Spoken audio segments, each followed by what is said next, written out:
So we get ready to head to Nashville this afternoon. Bring back great memories.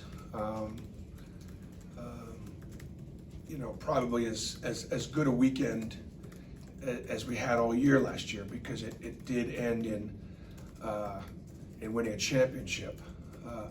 Even though when we beat Kentucky, it was on to the Final Four, and it was a Midwest Regional Championship. That weekend in Nashville was really special. We played some good basketball during the tournament, and then we played great in a championship game. The tournament's been won by the top four seed now 9 out of the last 10 years. And so to get into the top four, I think is significant to get the double bye. We were the lone exception when we were a 5 seed last year. I'm very pleased to, very proud of this team for, grinding out a second place finish this year. The SEC is, as we said from the beginning of the year, is probably not as good at the top of the league as it was a year ago. But it was, the most competitive league that I've been in since I've been in the SEC, and that's 12 seasons worth. Again, with the exception of Kentucky, who I thought was the best team, there was so much parity, so much balance, and so therefore for our guys to grind out a second place finish out of respect for the competition is an accomplishment. This is the 3rd straight year we finished 4th or better, even though we were seeded last year 5. We were still tied with South Carolina, for 4th. And that's only happened one other time in program history. We did probably play our best game of the year at Tennessee. I tell you guys that a lot of times it has to do with matchups, not how we're playing. There are reasons why it's been a good matchup for us, and it was a good matchup for us. And there are teams that aren't as good as Tennessee that are more difficult matchups for us, which I'm not going to get into specifically why. We'll let the opponents figure that out for themselves.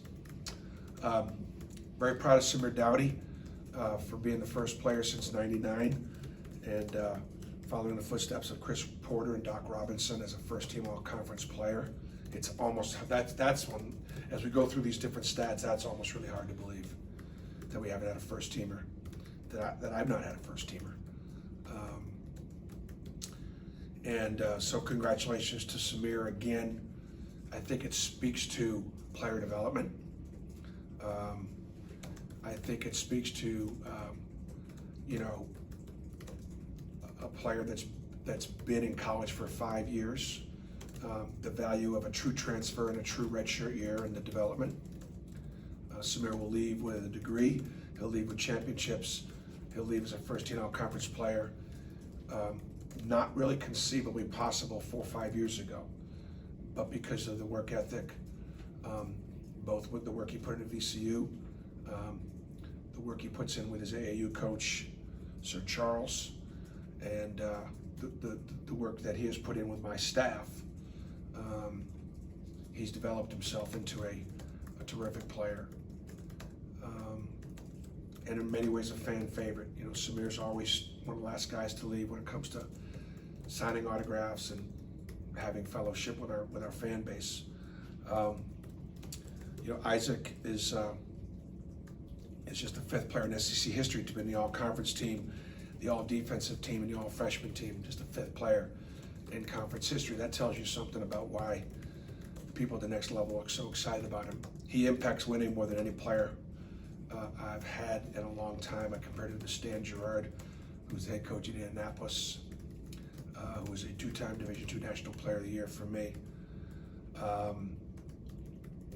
Disappointed that Austin Wiley did not find his way into one of those first 2 teams, but we obviously have got a well-documented history of individuals not being fully appreciated, but we certainly appreciate him. We're going to play the winner of the Texas A&M Missouri game. We lost to both teams. We had 5 losses. and is that right? Five? Six. We had 6 losses, and I couldn't even tell you what our record is. And 2 of them were to Missouri and Texas A&M. Texas A&M ended our home winning streak. They came in there, they were more physical than we were. They shot more free throws here at Auburn Arena than we did. It was a good game, it was a close game, but we had a hard time stopping them. They did a great job in the second half. They scored a number of possessions in a row, and they were plus 13 for their scoring average, so we didn't defend them very well. And the same thing probably true of Missouri at Missouri.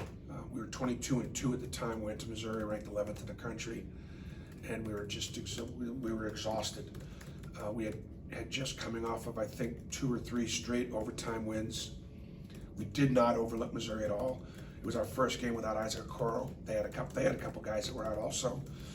They played harder. They played more physically than we did.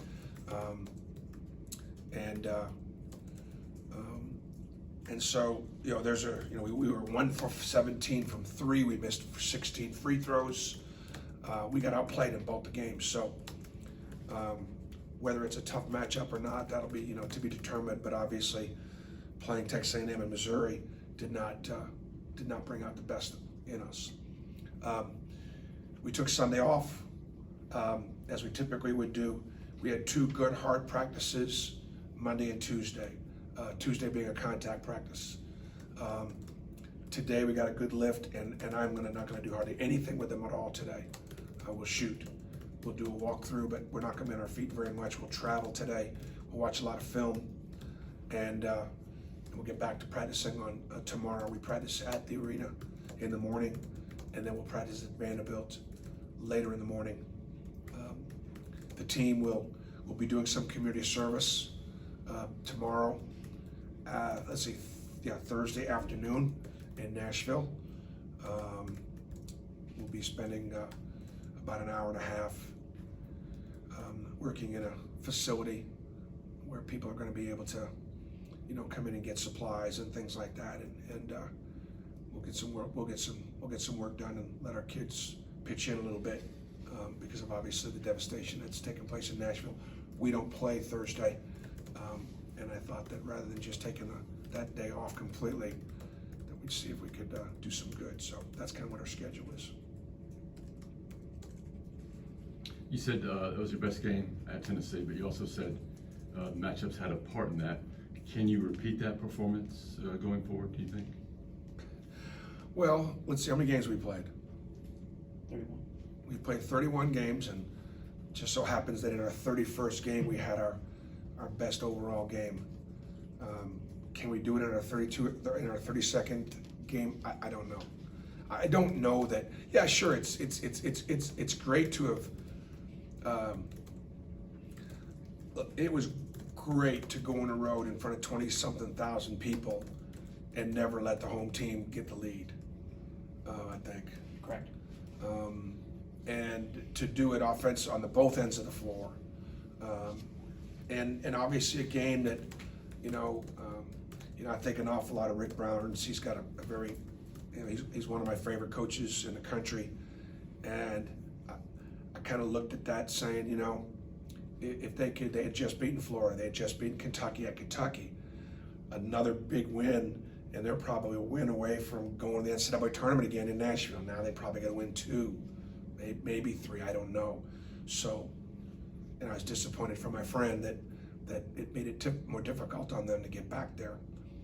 But at the same time, it was a great win for us because that's a tough place to play, against a team that's been one of the top 2 or 3 teams in our league the last 3 years.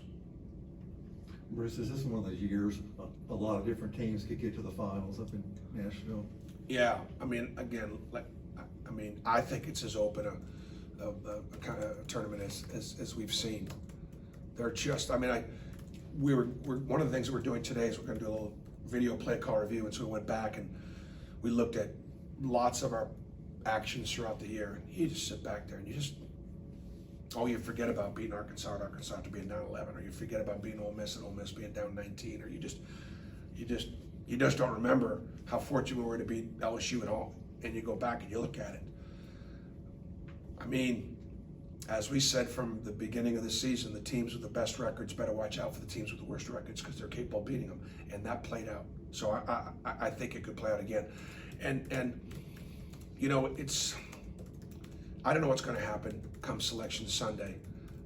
It just doesn't seem quite right that there are 10 teams in the Big Ten better than the 4th or 5th best team in the SEC. The math must say that. You know, I know that Illinois is one of the top 4 teams in the Big Ten, and Missouri, who's seeded 10th in our league, handled them pretty good. There are other examples of our going up against the Big Ten, and I'm not just picking the Big Ten, but you know, the Big East might get, what, 7 they're saying?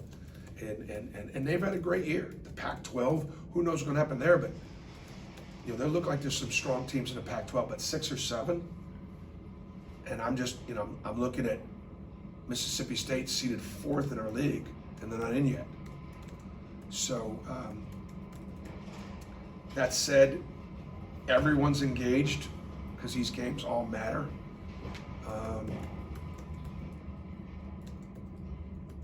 So it should be interesting. Bruce, with concerns about the coronavirus growing and all that, how do you kind of address that with the team heading into the postseason? Well, we talked to the players yesterday and a few days earlier about that. You know, I talked to my trainer and my strength coach, and I've got them wiping down the weight equipment and you know, just doing a better job doing the things that you should do to prevent yourself from getting the flu or getting sick.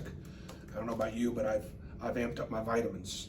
You know, I'm trying to get my rest, trying to prevent myself from getting sick normally, so therefore you're susceptible, you know, to it.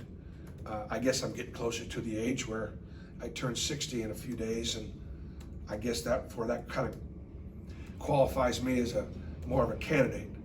I'm going to trust our leadership to do the right things and be supportive of whatever decisions that they make. You know, the washing of our hands and the doing the normal things that we should be doing to keep ourselves healthy and away from the flu is the best course of action. And then we just hope that we hope that in the next month or so this thing doesn't get much worse before it gets better. Are we good? All right. Thank you.